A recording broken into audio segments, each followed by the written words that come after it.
Dave Weiner, thank you for joining us. Pleasure to be here. Thank you so much for having me. I appreciate it. Oh, I do too. So first of all, thank you, Scott Guitarist Engel, for lining this up. Scott's working with you and your folks really hard to get this lined up. So we're appreciative that you're here today. Absolutely. Yeah, happy to. Again, you never have to twist my arm to just sit and relax and talk guitar. I know. Well, that's the funny thing. So it's almost like a studio show because on the studio show we'll hang out and we'll break bread and have drinks together for Yep. an hour before we start taping. And you and I were just bullshitting for about 10 minutes or so, you Yep. know. And Yeah. and by the way, cheers.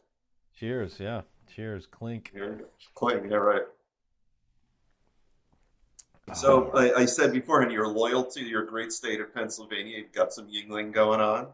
That's right. And That's I'm right. disloyal to this country, not disloyal, but I'm drinking my Guinness. Nothing to do with the United States. There we go. Guinness is fantastic. Yes, it's my favorite beer. Um, so there's so much to talk about with you. But I want to start with something that I read today that I really enjoyed. And I'll be like the lawyer with my legal pad and look at my notes. So this was from Guitar World, and I loved it. You said, "What brings me joy is getting this stuff done and going out and playing it." And I Yeah. loved that you know it's always about the joy, right? You know, I think we could get into an existential conversation, Oh, let's do it. but I think most people at some point in their life Yeah. realize the purpose is Mhm. joy, is enjoyment. Right, right. We get so sidetracked from that from the beginning Yeah, because, and I don't know how it is elsewhere, growing up outside of the States. I grew up here, obviously. Um, but it's just hammered in our heads, at least in my head, that you got to get good grades and you have to get a good job so that you can mhm, just make that American dream happen. Of course, that means many different things, but it imparted a bit of, just push anything else aside because you have to do the work and etc. right. That can lead to, and I mean, it's just a fact, most people are not into their jobs. Most people just do Absolutely. it for the Yep. money. Mhm. It's not the enjoyment.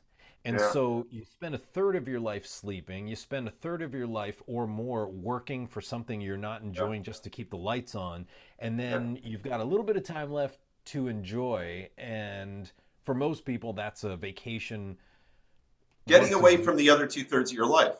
Yeah, yeah, Yeah, and it's just, I get it. I totally understand that. Believe me, being a musician is not the easiest life, right. if you're going to do it full time. But like anything else, excuse me, if you love what you're doing, it's just enjoyment. Right. And I always thought, when I'm 90 whatever, or if hopefully I make it that far, I don't want to be looking back at my life and say, well, I kept the lights on, Yeah. I didn't enjoy myself, but I had some money and blah blah blah. I know it's a hard thing to actually do, but that's all I'll do. I Right. don't really, and I well, no, I'm not going to say that because I was going to say I don't care about money, I don't care about material things, and I really don't. But I know how that sounds Right. because it's like the only people that say that are the people that have it. Right. Right. Right. But believe me, that all of this in back of me, it's just a matter of hard work. I gave up my childhood essentially to become competent on the guitar, uh, and this is all the result of endorsements. Right. I'm not out there spending lavishly to have a whole bunch of gear. It's just this is I truly, I just don't I don't need the fancy car and a huge house and all this other stuff. I would rather enjoy myself Right. and not Right. put that other pressure on me. And anybody who follows Vi has heard him talk about one principle that he's always lived by, that Yeah. I've coincidentally, before I even knew him, I've always lived by, and it was always just live a bit below your means, Hmm. and you never have a bad night of sleep in your life. And I just kind of continue. Maybe that's why I just like Yingling, because I can go to Wegmans and get a 12 pack for $10. Right. That's true. It's true. And you know what? It tastes good. I was telling you before we started taping, we were in Billtown, otherwise known as Williamsport. And out Mhm. of our love and loyalty for Pennsylvania, we got ourselves a case of Yingling and just sat around a campfire, played a little guitar, Nice, and drank our Yingling. nice, yeah. There is a video from one of our trips there, right before COVID hit. We're Mhm. sitting around a campfire doing exactly that, and the chair just exploded from underneath me, and I end up on the ground, and we still don't know why. Um, but yeah, it's those simple things, Yeah. um, and it's beautiful that you've built your life around that. The other thing I thought of that I think that that part of our little conversation was sort of trending toward is when you're in school. I know this happened to me, and it continued into the law, Mhm. which is what I do. They're always trying. They meaning, those in authority, trying to Mhm. box us in. Mhm. They have this vision, um, that this is the way things are supposed to be. And if you live within this box, you will have the life that I'm not happy with, but the life that I recommend for you. You know, Yeah. Yeah. well, it's like when my law firm, I put up my website and I did very different kind of things for my website. A dear friend of mine called me, who's a fellow attorney, and he said, my wife is a law firm marketer. She thinks your website sucks. And he said it with a chuckle, but he was trying to help me. And I Sure. said, I think it's going to work. And it did, because it's Mhm. a little different. Sure. But do you get those pressures, or have you historically, to sort of work outside? Like if you have your vision of your life as this, do you have people trying to kind of do that to you, whether you're 10 years old or 15 or 30? Yeah. It's an interesting thing that you just really, I think everyone should take some courses in human behavior and psychology and all this stuff, because everything is a reflection. You look at Right, other people and you try and identify yourself in them. right, right, Your spouses and your best friends are usually of the same ilk, right, you right. know? To the point with spouses where a lot of spouses, you ever notice a lot of spouses look alike? I had when I was in law school, my girlfriend and I, they thought we were brother and sister, but no one ever found out. But it happens, Yeah, and yeah, yeah, it happens for a reason.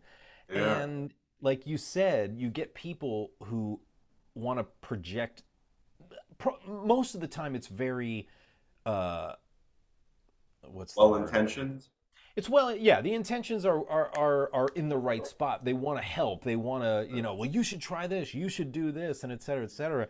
But you will never hear me say you should. Because even in the guitar teaching that I do, I say you might want to try this, but try this, and this as well, because you have to Mhm. figure it out for yourself. Right, right.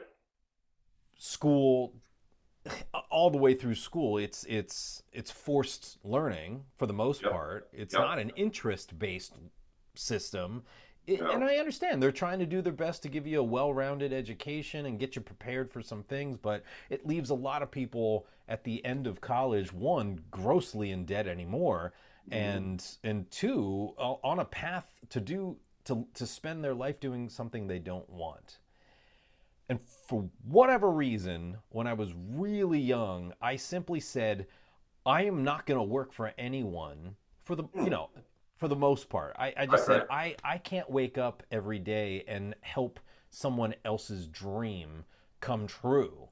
right. Now, I could also contradict myself as being in Steve Vai's band for 20 plus years, where I have helped him bring his music to life. So, but still, I'm out there serving my purpose. No, but you're a piece of that. I mean, I appreciate the distinction, but you're on stage, and you're and the people who aren't on stage are a piece of it also. But Sure. you're really central, to that journey with him. I would think, as an outsider looking in. Well, it's just I have a job when I was young, when I was 10 and I started playing guitar, and I just said, I'm not going to work for anybody. I'm going to make a living with guitar. I didn't have specifics Yeah. involved in that scenario. It was just, if I can do this thing that I love doing, Yeah. if I can just make a living doing that, then I'm succeeding for myself. I'm serving what I feel is my purpose. And what's cool is the word you hear people use these days is you manifested it at age 10. Or you started manifesting at 10. Sure, Yeah, sure, which is and wonderful. Yeah. well, I mean, it's very true. I mean, you have to visualize what you want to do, but then manifestation is not just like the secret. Yeah. It's not an overnight thing. It's You teared you under your fingernails. Yeah, you Yeah. have to put the work in with a Yep. very realistic plan of attack Mhm. and spend as much time as it takes to get you where it is. But along that journey, there's many other things that can help to serve the purpose. If you have a purpose that can be served in various ways, excuse me, like being a hired gun for a touring artist, Right. putting out your own records, teaching, doing clinics. There's a lot that can encompass I play guitar for a living. Right. Right. As long as I was doing that, I was fine. So don't get me wrong, there have been periods where I haven't appreciated my own path. I haven't appreciated the little things, and I didn't recognize the joy. Right. Everybody goes through that with their Absolutely. career arc. Um, but I'm happy now in a place of especially I think 2020 was a pivotal It point did a for a lot lot of for, yeah. people. Hmm. Yeah. To just be like, okay, this is a real thing, and it's a problem, and back to the existential side of things. I think it made people just say, "Am I doing what I want?" Right. Because life Yeah. is short, and like that, it could. Oh, here's a virus, and etc. Um, I think it made people reevaluate a lot of things, and it did for me as well. Um, just to kind of refocus and get more back to the first thing that you said, and back to that enjoyment. Yeah. If I narrow down my career path to what that enjoyment is, it Mhm. is ultimately the gigging side of things, the Mhm. concert side of things. Of course, before that, you have to have something to play, so there's the music creation. And Right. while the process itself might be a bear at times, the result is the reward, and then going and playing that. That to me, that's all I want. That's all I want to do. That's all I've ever wanted to do. I have done other things within the realm of my purpose, but they have brought less joy. So it does make you Yeah. like, it makes you really refine the intentions and make sure you're doing it. And it's as simple as that. Again, there are going to be varying levels of success, but to be on what anyone would consider their purposeful path,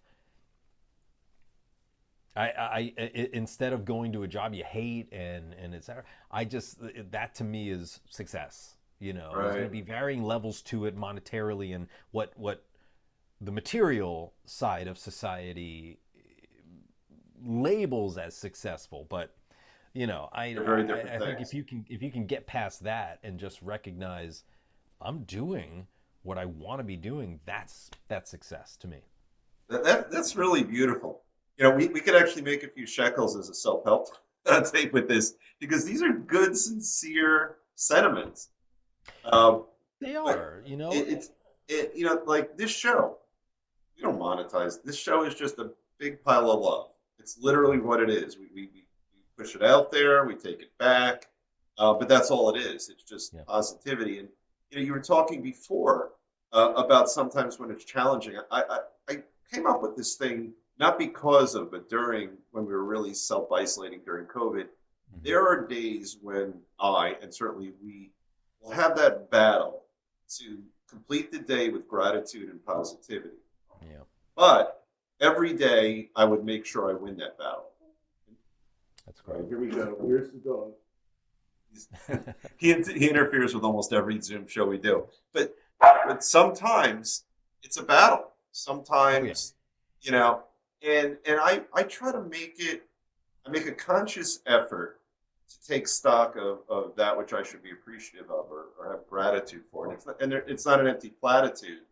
It's they yeah, I take this jerk out and I'll feel the fresh air hit me. And when I feel the fresh air hit me, I'm appreciative that I'm enjoying that fresh air. yeah, But to me, it's really important, you know, to do what you're talking about and sort of take stock and say, yeah, I'm pissed off about this, but let's do an assessment of all yeah. the great things that are going on, Right. and recognize, not ignore the things that could be challenging Yeah. because they are, and they vary from person to person, and it's all relative. But I think that exercise is really healthy because it could recenter us. It's, I mean, it's crucial. It's a crucial skill Yeah. and trait to be mindful and Mm-hmm. appreciative and grateful. It's missing. It is missing in that whole education system.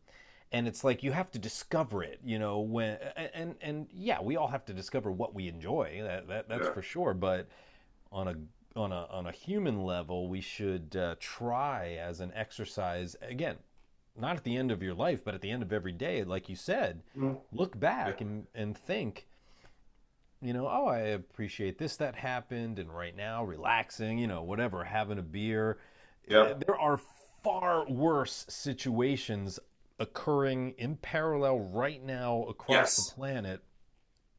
We're sitting here talking about guitar and having drinks, and it is a highly desirable situation. Yes. That's a great way to put it.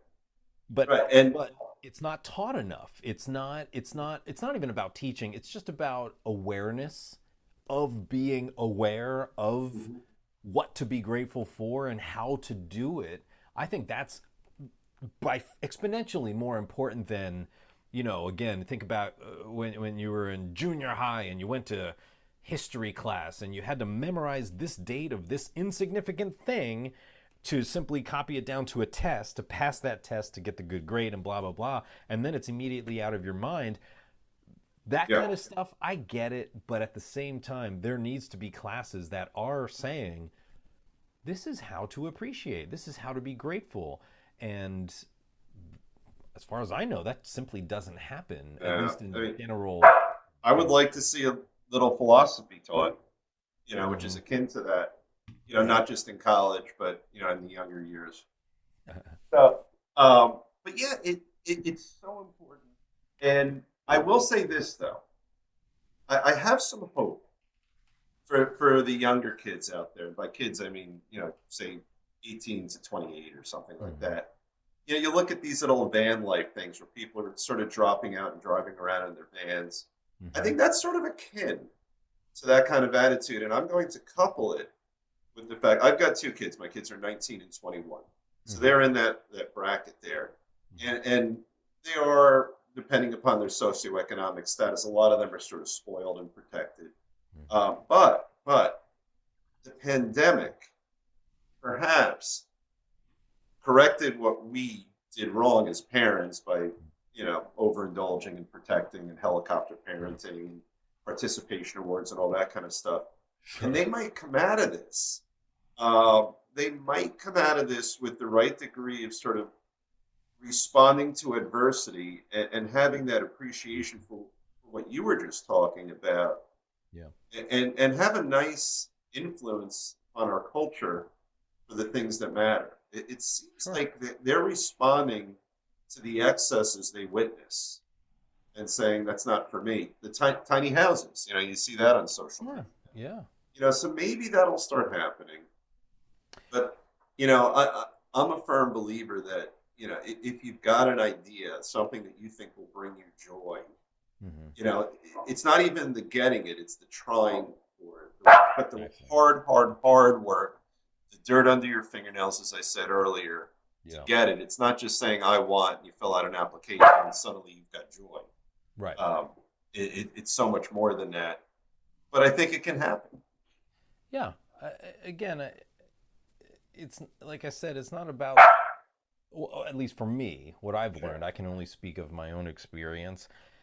It's not even about looking back at the end of a life. It is about looking at the end of a day Yes. and saying, did I did I enjoy myself? Did I spend my time wisely? Did I spend my time the way I wanted to? I would say for most people that answer is no. No, You know, almost everyone correct. I agree with you.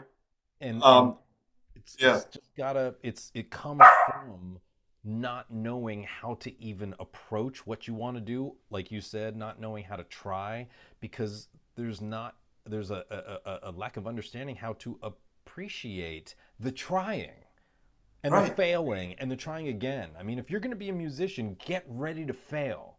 Get ready to not get gigs. Get ready, being a musician, you hear the saying it's feast or famine. right. And I mean 2020 was famine. I That's a can pure big ass pile of absolutely famine. Yeah, musicians are highly adaptable though right. because we're creative. You Hmm. know, when whatever, I can't remember the dude's name, but the guy that created Napster. Right. Yeah. And listen, I will never be sorry if that guy has a bad day because he took a massive part of our income away like Right. that, Just like that, for and his it own showed. selfishness. Well, yeah, and it was set up though. It wasn't just he opened the door, but he didn't build the door. The door was built The by, record companies built the door. well, yeah, and the way that, how did we get music before Right. streaming? Yes, you could buy records, you could buy tapes and CDs back in the day, but anyone could just turn on a radio and you got endless music 24/7. So Yep. it was devalued. Yeah. You're right. How And people got music was devalued. and that's always been historically an issue about art, and then how do we take we need artists. We need you, Yep. right? Yep. Um, and how do we appropriately remunerate you so that you are in our lives and giving us that which we need?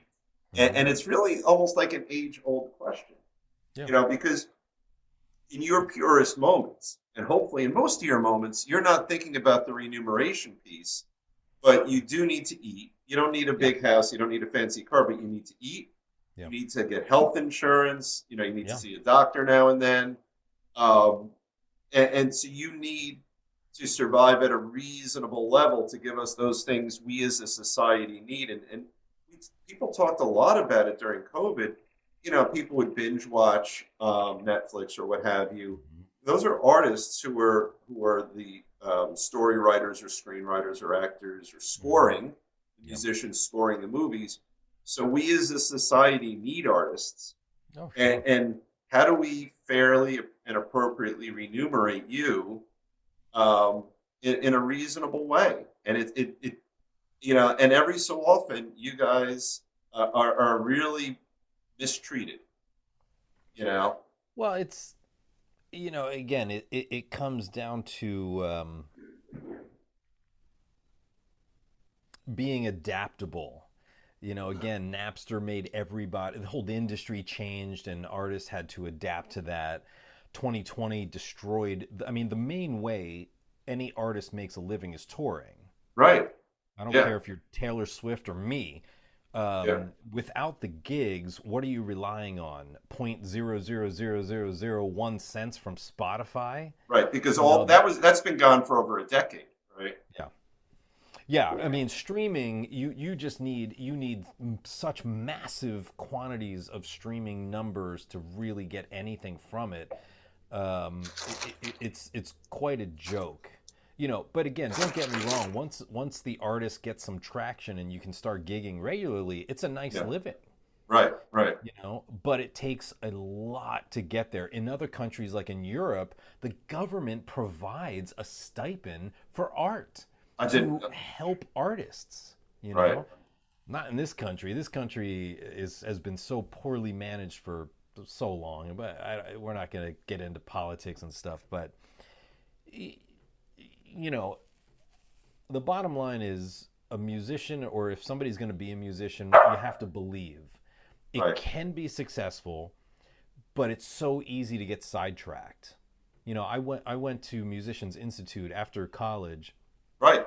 I moved to LA. I went to GIT. Right. I went to GIT. Yeah, I couldn't tell you one person in my GIT class that's a musician now. Really.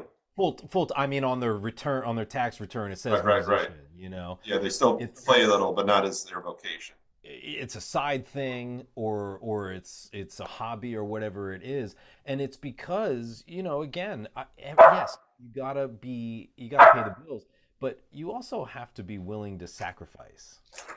I I want to I hear about that. What you did from age 10 on, like how hard you worked to become what you very modestly said is competent. I've done enough reading to know I appreciate modesty. I do. But you're very respected in the guitar community, so you're very competent. What was the work like as a kid when you had that singular purpose? Well, again, to me it wasn't work, Okay. and it still is not work, even when it is work. I'll Yeah. say, all right, I got to go work, but it's what is work? I'm sitting in front of my studio computer here, and I'm creating music. Right. I've got an acoustic record coming out in a few weeks. The work involved in that: writing, recording, mixing, mastering, shot a video, edited the video. I transcribed it, putting out a tab book. That's all a lot of work, but it's doing what you love, It's you joyous know. work. So again, if you love what you're doing, yes, there are countless hours involved. There's no shut Right. off. There's no nine to Yeah. five. It's Right. Right. 24/7 forever, and you have to Yeah. be okay with that. But as a kid, it was just fun. I was Right. like, Right. I loved what I was doing, so I did it every day, to the detriment of grades, usually, to the Hmm. detriment of a social life. I mean, I always had friends, but I chose not to be that social, not to go to a lot of parties and such, because I would rather stay home. I'd rather stay home and play and get better, because I just envisioned from such an early age that this was what I was going to do on whatever scale, whatever it was. Um, but it takes a lot of sacrifice, when you're on that journey after you get out of your parents' house, and you're living in an apartment with seven other people, and the most extravagant outing is going to get a burger somewhere. There's no vacations, there's barely a vehicle. It's you're splitting a electricity bill by seven ways. It is what it is. That's the way it was. uh, when I was in GIT out in LA at first, being barely 21 and coming out of college. So I went from high school to college to GIT, and I had little jobs here and there to make some spending money, but I had no gear. I had no money, enough to go through school, and and that was it. But I was okay with that. I didn't care about Right. anything else. I just wanted to play and get better. But again, it's not just that. I was proactive about producing a product from the start. I put together a full original band.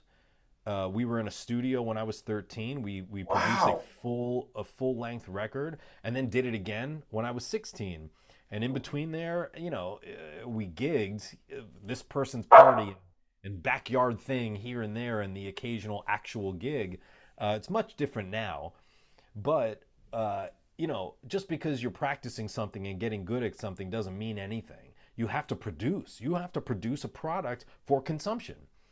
and that's songs, that's records. So you know, as long as that is understood, this doesn't happen by osmosis. It doesn't happen by magic. You can be the best player on the planet if you haven't produced anything. It's all for nothing. Well, it's. I think what I'm hearing is that it's not just sort of rote mindless practicing. It's a higher order of thinking, which is creative thought and planning into how am I going to turn this into a means by which I can bring joy out to others and Yeah. satisfy my dream. Right. So you can't just watch one of Dave Weiner's videos only and learn how to play guitar, which you can do and you should Yeah. do because they're good. I watched a few of them. My favorite one. What was the one you were playing a telly and you were doing a funky thing, which I liked. Um, You've done a There's million. You wouldn't, but so but it's many. not. Yeah. It's not just that. It's not just you said it. It's not Dave Weiner won't tell you what to do. First of all, Hmm. and it's not just doing what you think Dave Weiner wants you to do, but Hmm. it's the higher order of mental thought, which is it's physically exhausting at times, is to Yeah. really think through what can I do, and then you implement it. You come up with a plan. Hmm. But hard work in the absence of thought is almost lazy on some level. It's not really, but it's Sure. sort of kind of, Yeah. it's You gotta. cognitively lazy, I suppose. You just have to understand how are you going to make any money.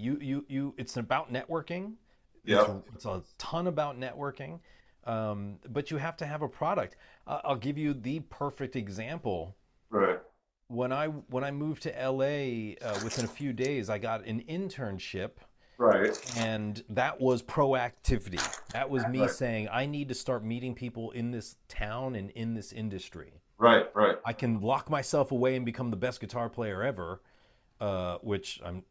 There are a billion guitar players way better than me, Right. but that doesn't matter if they don't know you. So Right. that Right. happened to be with Steve Vai's manager, and that was not known to me when I applied for the internship. I Well, you didn't know who this was. right. You knew it was someone in the industry that we had. Who was it? I'm trying to think of who. It might have been Dave Gellis. I can't remember who it was, but it was someone who basically said, um, "I'd rather work with people who aren't assholes." You Oh, know, sure. and I'm going to guess that when you're a young kid, fresh out of college, and you're in LA at that internship, in addition to whatever amount of guitar prowess or competence you had at the time, you were something other than an asshole, right? Like, Number one rule is you just have to be cool. yeah, yeah, You know, you can't again, and to that point, you think about touring and living in a bus with other people for months. right, There can't be one person that is an ass. You know, yeah, everyone just it's like a family. You know, right. so it's not always peachy, but you again, you could be the best at whatever you are. If you're difficult to work with, you're not going to get any. You're not going to get any gigs. Right. But back to my story from having that internship, that's how I met Vi, Yeah. and I never put myself in a fan position. I never put myself in a hey Steve, you got to listen to me.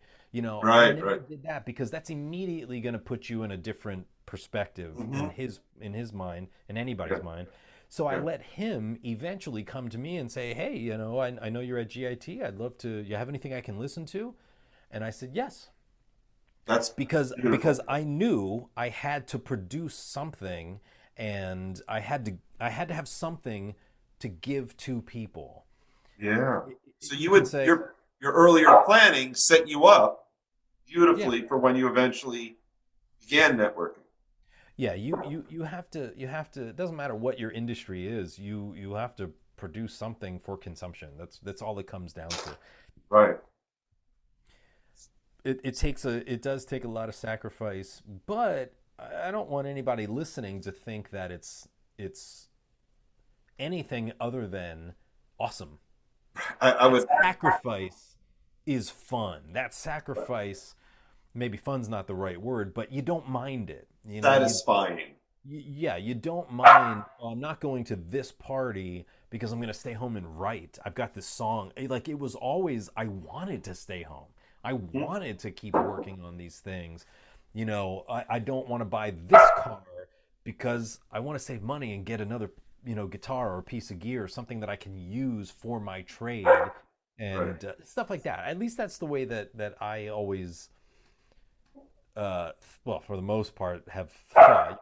Nice things are nice, but they come and go. Yeah.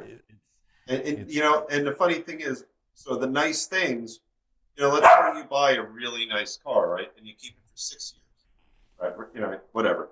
And then on year seven, what do you have? You have the memory of the use of that car after you get rid of it. It's a Yep. memory. That's all it becomes. So you're creating these memories by touring, by creating music, by having great interaction with the folks who are going to your shows, Yeah. with your fellow musicians, Yeah. stuff like that. Yeah. So it's all the same. You're building the memories that give you joy Yeah. today, yesterday, and tomorrow, I suppose. You know? Yeah. And that's all we have. It's a collect. Life is a collection of memories, Yeah. along with the present moment enjoyment.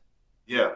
Right. We have, because that's all that exists. The history is something we drag with us. The future doesn't exist. So Yeah. there is only one thing, and it's right now, and right now, and right now, and right now. And Right. we have to choose wisely how to spend that time to produce enjoyment in the moment, but also fond memories. And life is never about just that, of course, but that's what we can strive to do. And as guitar players, I just try to encourage the right perspective and the right path. Because as you said, let's talk about like learning guitar. There's no video, book, teacher, school, anything that is going to make you a good guitar player. They are all there as resources, but the user has to put in the time. That's why I say, I can't. You can lead a horse to water, but you can't make him drink. Yep. It's the exact same thing. We got to Right. have the right perspective as to how to get good. You have to have the right perspective as to how to make a living with your guitar. Right. And Means going, like the holidays are coming up, right? If that means learning a bunch of holiday songs and standing in a hotel lobby for 3 hours playing that by yourself, guess what? You just made some good money playing guitar. It's the perspective, It's, oh, that's not a good gig. Well, how are you spending your time in this moment? Do you have a guitar in your hand? Yes. Are you making music? Are you making money? Yes. Okay, you're not playing you're not playing the Met for 4,000 people with your music, but at least you're doing something, and that's on the way to hopefully the greater goal. and then you look at the folks who play the stadiums. Look at that picture we had of Mick Jagger. He was somewhere down south, and he goes alone to some bar to be happy. Did you see that picture? No, I No didn't, one but recognized him. He's just there in a baseball cap, uh and he's just standing alone at like a high top outdoors, like in some beer gardenish kind of thing. And here's a guy, who has a career playing stadiums, and he's getting his joy from becoming anonymous and enjoying a smaller venue. yeah. And it's funny, every time I'm at, which has been forever, I'm at like a stadium level concert. Hmm. I yearn for a little place in Memphis or New Orleans Sure. or New Hope for that matter. I've been still trying to get people together to go to John and Peters, which I love to go to. Sure. I'm sure you know John and Peters. Yeah.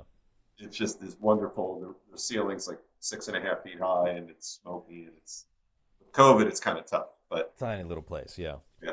But yeah, it's great. So you're here as a resource for people. I'm loving this conversation. I could do 5 hours with you on it because it's Well, beautiful. I appreciate that, and I'm enjoying it as well.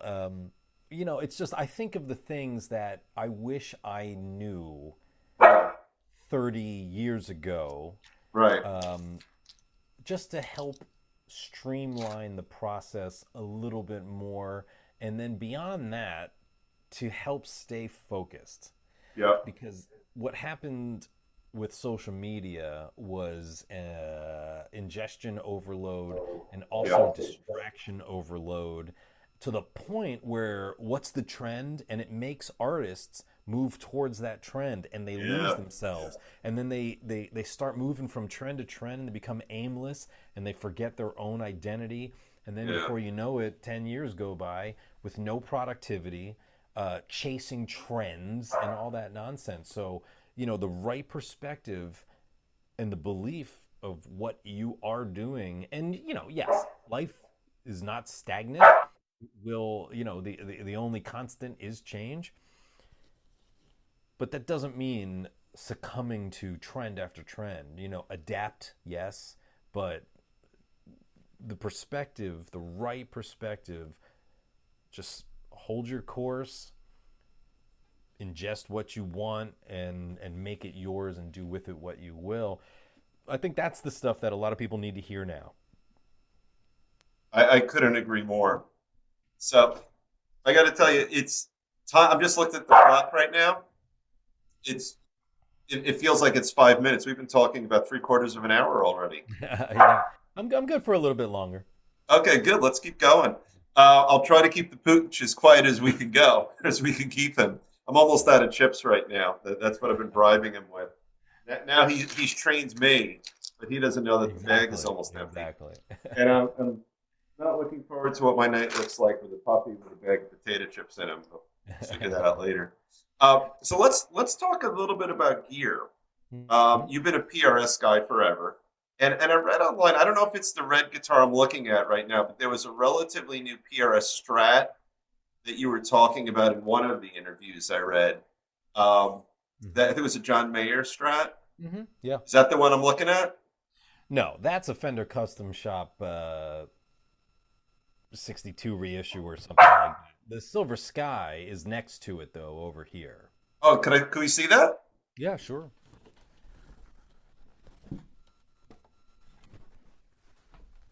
So yeah, I mean this is the PRS Silver Sky. It's the John Mayer model. It's their version of a Strat, and Yeah, it's beautiful. it is 50 to 60% less than most Fender custom shops and Right. exponentially better, in my opinion, because I have owned multiple that guitar again. I'm just giving you as an example that this red one is a beautiful guitar made by Fender's custom shop. Yeah. It is more than twice the cost of this, Wow. and I've had to take that. I've had to take that to be worked on. Right. That's the thing about PRS. Out of the box, anything PRS is outstanding, and the quality is amazing. Um, it's if you're into Strats, Yeah. forget the preconceived nonsense of this is PRS ripping off Fender. It's astonishingly ignorant, but it's an outstanding S-type guitar. Yeah. And I would highly encourage anybody who's into Strats to check it out because it's a Strat, but it's PRS build quality and not Fender, and Fender has problems. Yeah. Anybody will tell you that. They've always for 50 years. Like, you know what I love? I love the 3-on-3 headstock that just looks so funky with a strap body and it works. Yeah, yeah, You and know, that's a again, cool look. it's like so much of the internet was poo-pooing the Silver Sky before they ever saw one in person, before they ever played one. Right, And right, that's the right. superficiality of humanity, and it is nonsense. But when you pick it up, maybe you'll like it, maybe you won't. When I picked it up, I was blown away. I mean, I continue to use this guitar a ton. As far as S-type guitars go, this is my go-to. Despite I've had so many Fenders over the years. Now I'm down to that one, and guess what? That one is for sale. Oh, that's funny. That's funny. And the thing is, one of the things I read, and not only have I read it, I've seen it, is that you beat the shit out of your guitars in terms of bending strings and, the whammy bar and all that. So you need a guitar that can tolerate all that from you. Yeah, I mean, like this yellow-ish guitar over there. Yeah. That's a 7-string PRS. That's been on multiple Vi tours for the last, however many years. But I'm playing with Steve Vai, and I'm doing unison lines and harmony lines with Steve, and a lot of them were just beating the crap out of the guitar. And that guitar doesn't have locking, it's not a Floyd Rose or anything, and it's Right. it's awesome. You know, a guitar that's well set up is going to serve, you know, the right purpose. But the Silver Sky is great. I've been a PRS artist not forever, but only since '09, Right. and they're just awesome people. You That's know, and that, important that too. That's really that's important. an endorsement is about the relationship. You Right. know, again, it goes back to basic. In any industry, it's about the relationship. And Paul, everybody there is just so cool, and they're just great people. They've been a fantastic company to work with over the years. You know, I play a little bit of everything. You know, I've got Gibsons. I just got this Kramer. I just got Wow. Kramer is Like, coming back. yeah. Do you know who we had on the show? We Who's had that? Henry Vaccaro on the show. Do you know Henry? No. He used to own Kramer back in the day. Yeah, I was gonna say he was the partner, right? Yep. Yeah, Yeah. and he's the guy who worked with Eddie to create that iconic, the red and white striped guitar. But before that, when I was a kid at Seagert Music, I got one of his old aluminum neck with the tuning fork end, Right. and I know he's got the new Vaccaro line coming out, and he has new aluminum neck guitars that are going to be coming out, which is Interesting. pretty cool stuff. Interesting. But he Yeah. figured Very cool. out the whole weight issue because remember the whole issue with them is the neck was 1,000 pounds, and you're kind of like this the Yeah. whole time. So he's apparently engineered his way around that. So it's neat. You know, it's not going to be under the Kramer banner because I think Gibson Right. owns Kramer now. Right. But it's almost more iconic to have Henry's name next to it because Yeah. he's the guy who That's did it. very interesting. Yeah. Yeah, and I was honored to have him on because I was at age like 12. It was probably my seventh guitar or something like that, or Hmm. 13, whatever I was when I got it. But yeah, Kramer's a cool company, and Gibson saved them, I guess. Right? They were not at that point. They were not succeeding. I think. Yeah. I think Gibson has owned them for quite a bit, Yeah, 20 years maybe. but it's laid dormant. Yeah. You know, but they're coming back. So they started reissuing these overseas, Okay. and from what I understand, there's a domestic iteration coming back, Okay. which will be fantastic. But you know, I've got this Steve Vai tour coming up, and I was like, you know what? Yes, I'm gonna take my PRSs, but I was just looking for something fun, you know, Yeah. something fun to take. And I've got some friends at Gibson, and I was like, what if we took that body and put that neck on it, and et cetera. Oh, And so they put that together for you. you can buy a similar guitar, very similar guitar, but Okay. on the street it doesn't come with the reverse headstock. Okay. It Gotcha. also we did some electronic stuff to it as well, but I mean it's aside from that, it's the same. You can get that graphic, Right. Right. and it comes with the Floyd, it comes with the EVHD tuner, it comes with a trem stop in the back, and I think they're coming out. If they're not already out, they are coming out. I just was like, it'd just be fun to take a throwback Yeah. out on tour, you know, because I started playing in '86, Yep. and you turn on MTV and there's, you know, all these players playing, you know, a lot of different guitars, of course, but Kramers and custom graphic Kramers were always something that stood out. So, I was just jonesing for one, and yeah, they're It's a cool looking guitar. it's actually a fan. I haven't played a Floyd equipped guitar in. I was an Ibanez artist for the first 10 years of my touring career, Okay. but I and they're great people as well, great guitars as well. But I Right. started moving away from like locking tuners and Floyds and all that kind of stuff. I haven't played one since probably '08 or something Wow. like that. Um, and I still stand by saying that they're not necessary if you have your Hmm. guitar set up right, because my PRSs take the beating just like, I mean, I'm literally on stage playing what Steve Vai is playing with Right. some of those lines, doing the same thing with my whammy bar that he's doing with his. Right. Because you You're guys you not, trade the same licks. yeah, you're not going to get the same leverage and the same pull up, but for more, you know, for general purposes, it's just way easier. And I think the tone on a non Floyd guitar sounds better. Right. That's Uh, just me, though. Again, That's I because certainly don't you're know taking everything. advantage of what the body is contributing a little more to the resonance, right? Is that what you think the difference is? Well, It's you've not got, cutting you off. no, you got, PRS will tell you where does the string touch the guitar? Right. The nut, the tuners, and the bridge. The Right. saddles in particular, but the whole thing. Right. To have more metal clamp Hmm. down on that, and to have the bridge a lot of times with less than ideal alloys, Right. it can do stuff to the tone. Is it better? Is it worse? That's for an individual to decide. Right. Um, Less is usually better as far as what is touching the string. Hmm. But again, there's no right or wrong at all. I don't want Right. any listeners to perceive that at all. Uh, it's not about that. It's about the individual choice. I'm just saying my experience has shown if I'm not using a Floyd, I usually get a better tone. But this guitar rips. This is a shred machine and it's a rock guitar. It's got one bridge pickup. It's awesome. It's a lot of fun. That's very cool. And what kind of amps do you use these days? Friedmans. These three amps are all the same thing. The Friedman small box 50s. If there was a perfect amp, that's it for me, obviously.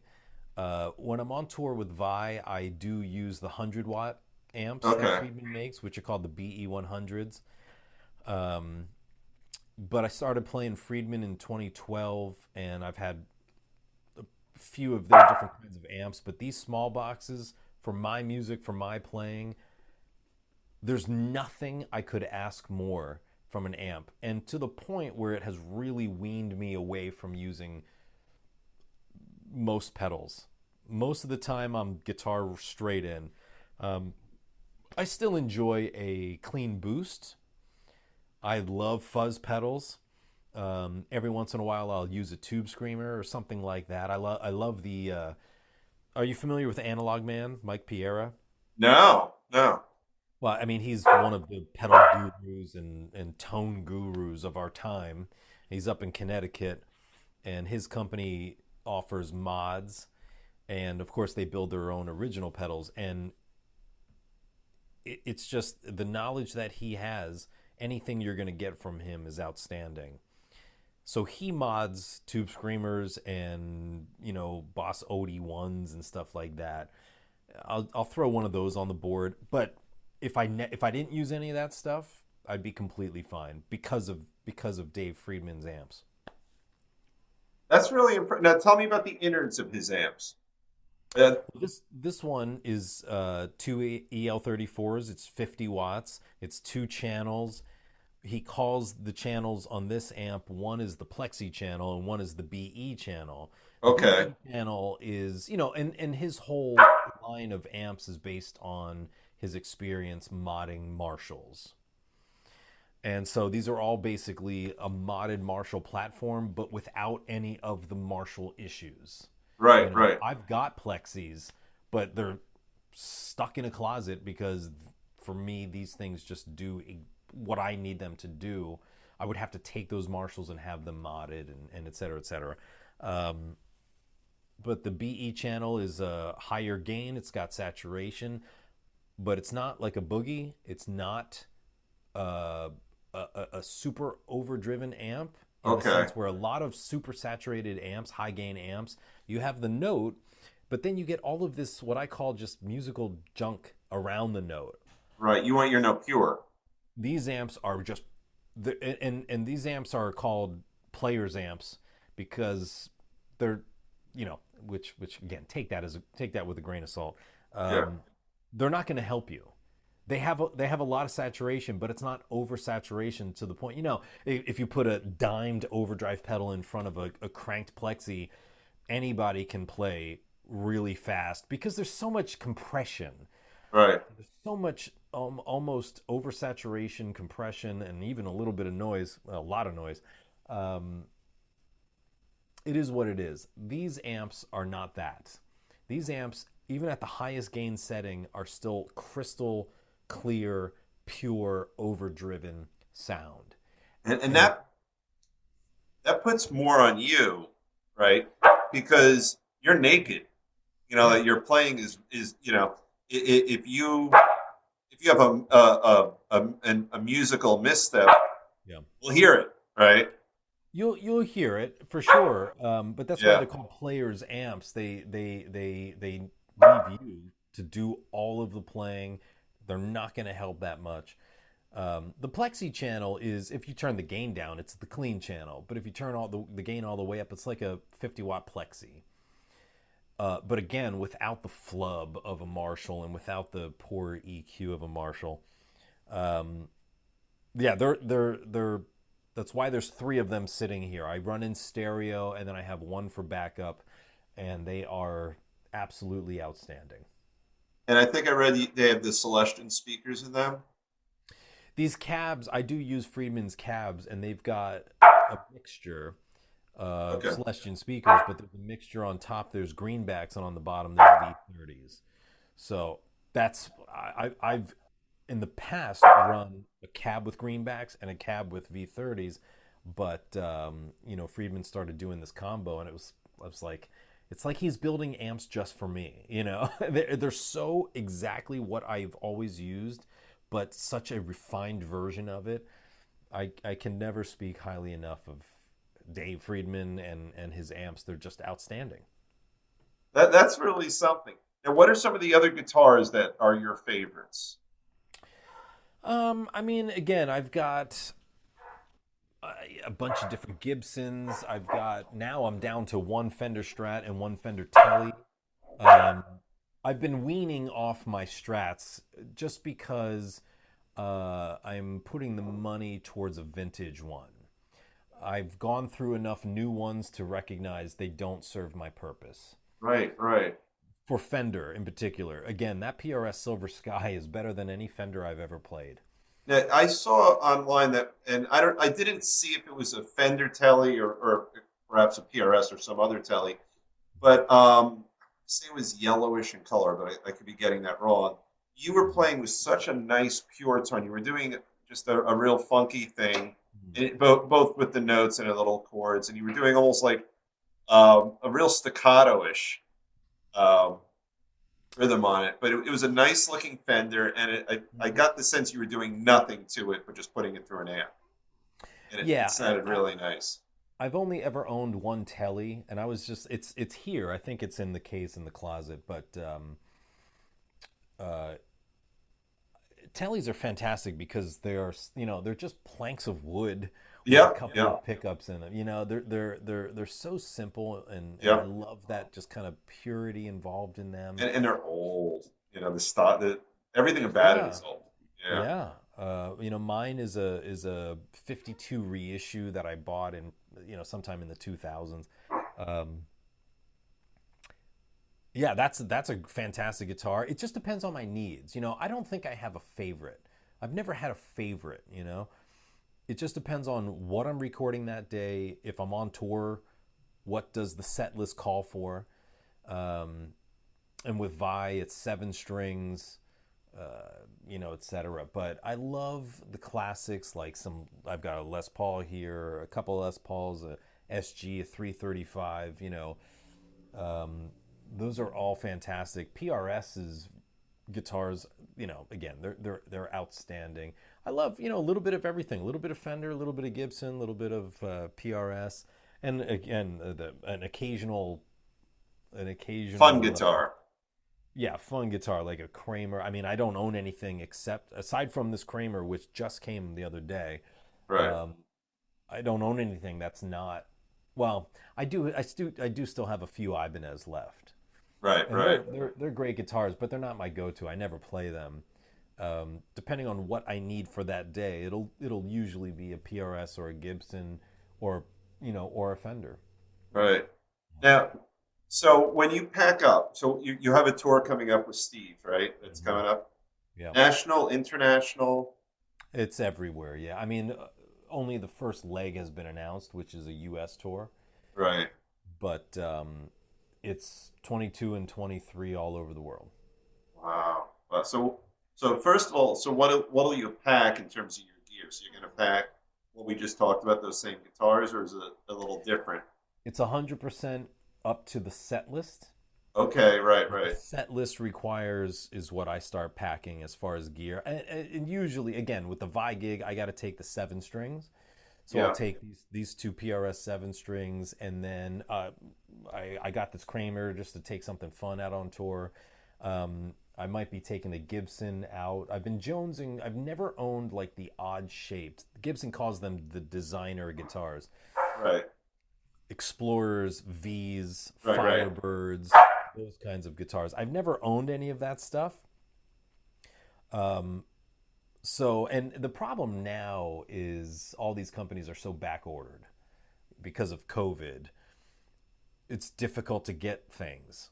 But yeah, what I take, the amps, the cabs, the pedal board, the guitars, it's all reliant on what the set list demands. So And what? I'm learning the set, and I'm starting to get that idea of what I need to take. Like I said, I'll probably be using these Friedman cabs instead of the 50 watts. I'll probably play the 100-watt Friedmans. Right.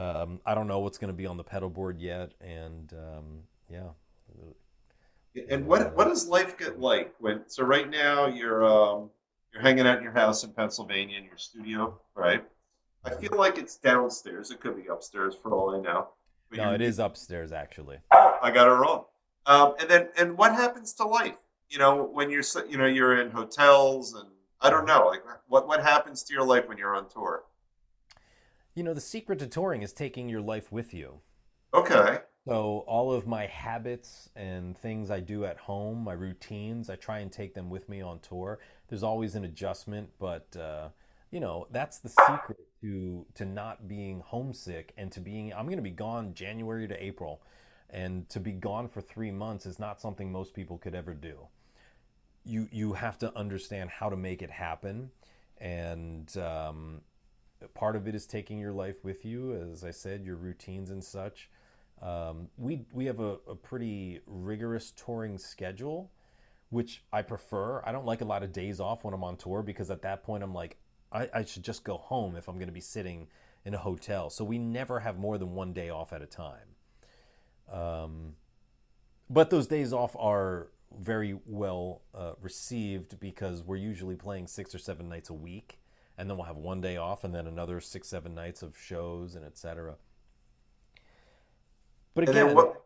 Yeah, go on. I was Oh, go just going on. to say it's what I enjoy. I can't sit at a desk. I Yeah, can't do 9 to 5. I can't have those kind of parameters around me. Part of life and the enjoyment of it is the freedom, and I have never been able to be that kind of person. Um, so the adventure of being gone and being in a different city nearly every day, that certainly suits my personality and my uh, upper level ADHD, and it just suits me perfectly. So yes, I love being home. I love the comfort, as anybody does, of their own home and such. But I'm made for touring. that is great, and it sounds like a very appealing existence. So I would think, you've got to prep, you got all sorts, you have to do rehearsals and all that, but at some point, you like if you're in a new city, you have to have some free time where you could explore Mhm. a little bit, Yep. get Yep. yourself a Guinness at the local pub if that's what they have, so you can Absolutely. enjoy the city, right? Yeah, absolutely. I mean, I've been touring now. This 2022, when the tour starts, that'll be my 23rd year of touring. So doing it over and over again, you get through the phases of tourism. Right, right. Where it's like, okay, I've been to this city 17 times, and I'm just gonna chill now, and that's kind of where I am now. I'm Oh, also that's great. very much more focused on producing new records right now. So my downtime, aside from as you said, going out for a drink or meeting up with some friends or going for a coffee or whatever, I'm content to just be on the bus or backstage, working on music. And that's great. So you'll have enough equipment with you, Hmm. where even if it's just a laptop or something, you could. It's all you need. Yeah. Yeah, you need a laptop and an interface, and I'm in the middle of choosing. I need another laptop, and I'm choosing one that is fairly. I'm probably going to get a cheap Apple, MacBook Air or something. You can absolutely produce the highest quality record on a $1,500 laptop, and Isn't cheaper. It's just what you enjoy. You just need an interface, and you need a laptop, and you need some know-how, and that's it. isn't it crazy that back in the day, a Fostex 4-track cassette recorder was maybe $400? Oh yeah, And it was fun, but it had really shitty sound. yeah, Um, I mean, I look at it back nostalgic with, I mean, I feel nostalgic when I think about it. yeah, Um, yeah, but for 3 times the cost of that, a little over 3 times the cost of that, yeah. and you have something that it's studio quality. Isn't it Oh yeah, crazy? yeah. It's amazing. I mean, I didn't have the Fostex, but I had a Tascam Porta Studio, which That's is the same thing. fancier. You know, basically the same thing. It just Yeah, sucked to work with. It was, I did what I could with it, but it's nothing like what we have now, all these years later. And it's the technology just keeps getting better. Things keep getting cheaper. Well, not this year, but right. it is great. It is everyone. The playing field has very much so been leveled, and anybody can produce pro music in a bus, or at home, wherever you want Yeah, to. Yeah, good stuff. cool. It's really good stuff. Well, I have to say, this is I've genuinely enjoyed this. Awesome. Likewise. Me too. I'm Me too. glad. I'm glad. A lot of fun. I want to thank you so much for joining us. It's really been a Thank you for pleasure having having me. you. I Uh, appreciate it. Thank you. Absolutely. Yeah. So we will watch for you on tour. Yep. We can't wait to air this show, and I just want to Cool. wish you a good night. Again, thank you so much for joining us.